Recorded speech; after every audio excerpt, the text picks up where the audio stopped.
एक गरीब आदमी था। एक दिन वह राजा के पास गया और बोला, महाराज, मैं आपसे कर्ज मांगने आया हूँ। कृपा कर आप मुझे 5,000 रुपए दें।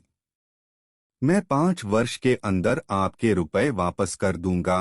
राजा ने उसकी बात पर विश्वास कर उसे 5,000 रुपए दे दिए।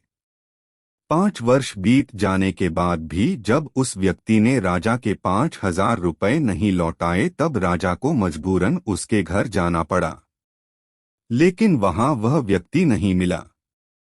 जब भी राजा वहां जाता, बहाना बनाकर उसे वापस भेज दिया जाता। एक दिन फिर राजा उस व्यक्ति के घर गया। वहां और कोई तो नहीं दिखा, एक छोटी लड़की बैठी थी। राजा ने उसी से पूछा, तुम्हारे पिताजी कहाँ हैं?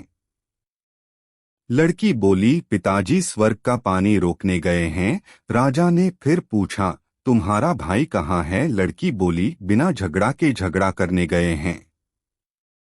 राजा के समझ में एक भी बात नहीं आ रही थी, इसलिए वह फिर पूछता है, तुम्हारी माँ कहाँ है? लड़की बोली, माँ 1 से 2 करने गई है। राजा उसके इन उलझुल जवाब से खींच गया। वह गुस्से में पूछता है, और तुम यहाँ बैठी क्या कर रही हो? लड़की हंसकर बोली, मैं घर बैठी संसार देख रही हूँ। राजा समझ गया कि लड़की उसकी किसी भी बात का सीधा जवाब नहीं देगी, इसलिए उसे अब इससे इन बातों का मतलब जानने के लिए प्यार से बतियाना पड़ेगा।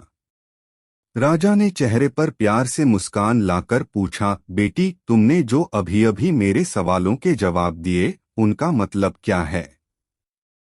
मैं तुम्हारी एक भी बात का मतलब नहीं समझ सका। तुम मुझे सीधे सीधे उनका मतलब समझाओ। लड़की ने भी मुस्कुराकर पूछा, अगर मैं सभी बातों का मतलब समझा दूं तो आप मुझे क्या देंगे? राजा के मन में सारी बातों को जानने की तीव्र उत्कंठा थी। वह बोला, जो मांगोगी वही दूंगा। तब लड़की बोली, आप मेरे पिताजी का सारा कर्ज माफ कर देंगे तो मैं आपको सारी बातों का अर्थ बता दूंगी। राजा ने कहा, ठीक है, मैं तुम्हारे पिताजी का सारा कर्ज माफ कर दूंगा। अब तो सारी बातों का अर्थ समझा दो। लड़की बोली, महाराज, आज मैं आपको सारी बातों का अर्थ नहीं समझा सकती।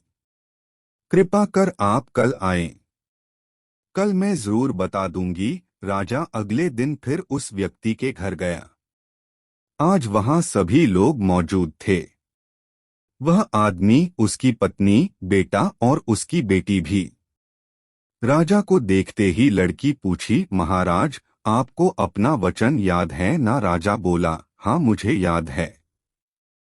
तुम अगर सारी बातों का अर्थ बता दो तो मैं तुम्हारे पिताजी का सारा कर्ज माफ कर दूंगा। लड़की बोली, सबसे पहले मैंने यह कहा था कि पिताजी स्वर्ग का पानी रोकने गए हैं। इसका मतलब था कि वर्षा हो रही थी और हमारे घर की छत से पानी टपक रहा था।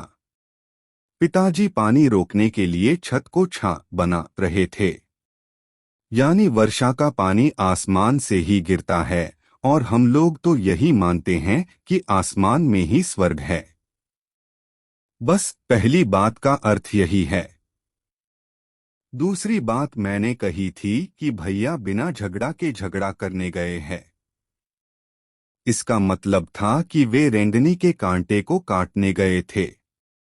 अगर कोई भी रेंगनी के कांटे को काटेगा तो उसके शरीर में जहां तहां कांटा गड़ ही जाएगा, यानी झगड़ा नहीं करने पर भी झगड़ा होगा और शरीर पर खरोंचें आएंगी। राजा उसकी बातों से सहमत हो गया। वह मन ही मन उसकी चतुराई की प्रशंसा करने लगा। उसने उत्सुकता के साथ पूछा, और तीसरी चौथी बात का मतलब? बेटी लड़की बोली, महाराज, तीसरी बात मैंने कही थी कि माँ 1 से 2 करने गई है। इसका मतलब था कि माँ अरहर दाल को पीसने, यानी उसे 1 का 2 करने गई है। अगर साबुत दाल को पीसा जाए तो 1 दाना का 2 भाग हो जाता है, यानी यही था 1 का 2 करना। रही चौथी बात, तो उस समय मैं भात बना रही थी और उसमें से एक चावल निकालकर देख रही थी कि भात पूरी तरह पका है कि नहीं। इसका मतलब है कि मैं एक चावल देखकर ही जान जाती कि पूरा चावल पका है कि नहीं। अर्थात चावल के संसार को मैं घर बैठी देख रही थी। यह कहकर लड़की चुप हो गई। राजा सारी बातों का अर्थ जान चुका था। उसे लड़की की बुद्धिमानी भरी बातों ने आश्चर्य में डाल दिया था। फिर राजा ने कहा, बेटी तुम तो बहुत चतुर हो, पर एक बात समझ में नहीं आई कि यह सारी बातें तो तुम मुझे कल भी बता सकती थी, फिर तुमने मुझे आज क्यों बुलाया? लड़की हंसकर बोली, मैं तो बता ही चुकी हूँ कि कल जब आप आए थे तो मैं भात बना रही थी। अगर मैं आपको अपनी बातों का मतलब समझाने लगती तो भात गीला हो जाता या जल जाता तो माँ मुझे जरूर पीटती। फिर घर में कल कोई भी नहीं था। अगर मैं इनको बताती कि आपने कर्ज माफ कर दिया है तो ये मेरी बात का विश्वास नहीं करते। आज स्वयं आपके मुंह से सुनकर कि आपने कर्ज माफ कर दिया है, जहां इन्हें इसका विश्वास हो जाएगा वहीं खुशी भी होगी। राजा लड़की की बात सुनकर बहुत ही प्रसन्न हुआ। उसने अपने गले से मोतियों की माला निकाल उसे देते हुए कहा, बेटी यह लो अपनी चतुराई का पुरस्कार। तुम्हारे पिताजी का कर्ज तो मैं माफ कर ही चुका हूँ। अब तुम्हें या तुम्हारे घर वालों को मुझसे बहाना नहीं बनाना पड़ेगा। अब तुम लोग निश्चिंत होकर रहो। अगर फिर कभी किसी चीज की जरूरत हो तो बेझिझक होकर मुझसे कहना। इतना कहकर राजा लड़की को आशीर्वाद देकर चला गया। लड़की के परिवार वालों ने उसे खुशी से गले लगा लिया।